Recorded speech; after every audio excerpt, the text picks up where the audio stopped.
Let's compare line integrals of scalar functions or scalar fields and line integrals of vector fields. So the notation looks very different between these two. And supposing that you have a curve C, which is parameterized by x of t, y of t, z of t.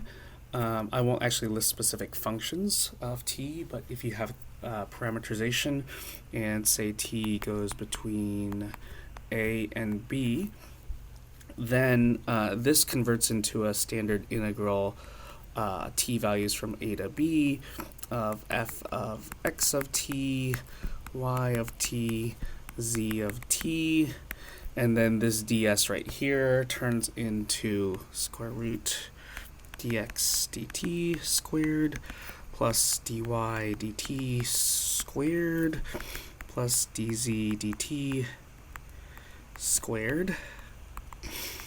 And the other integrals here of scalar functions with respect to just the coordinate axes looks very similar. So let's copy what is the same about these.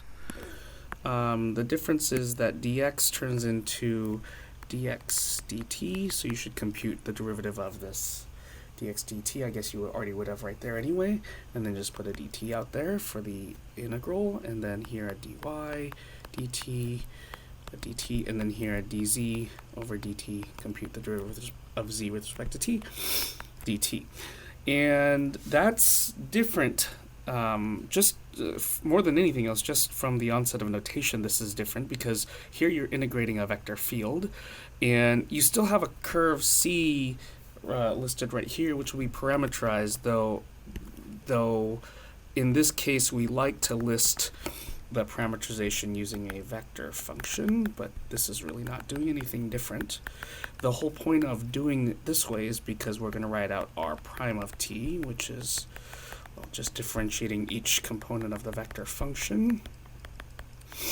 And then this here is defined to be integral, let's say that t goes from a to b, then this is an integral from a to b of the composition of f with r dot product r prime of t dt. Now what does this actually turn into? Well, let me just copy the integral sign. F of r of t, so this will actually take the vector field and you'll plug in the values of x at t, y at t, z at t, and dot that together with this r prime right here. So this is x prime of t, y prime of t, z prime of t, dt. And I'd like to just give you a different way to look at this. So if f, let's just say, the vector field, it's really f of x, y, z, and we're not listing all this, but let's just say you had p, q, r, and again, these are really like p of x, y, z, q of x, y, z, r of x, y, z, then this integral right here really turns into integral a, b of p, q, r, just in terms of t now, dot x prime of t, y prime of t, z prime of t. And if you work out what this is, just writing out the dot product, this is now p times x prime of t plus q times y prime of t plus r times z prime of t dt. And that's no different from if you go back here and if you just replace, say, the function f, let's say we used a different function. Let's say we use the same function p, and here, instead of using a function f, we name that function q, and here we name the function r.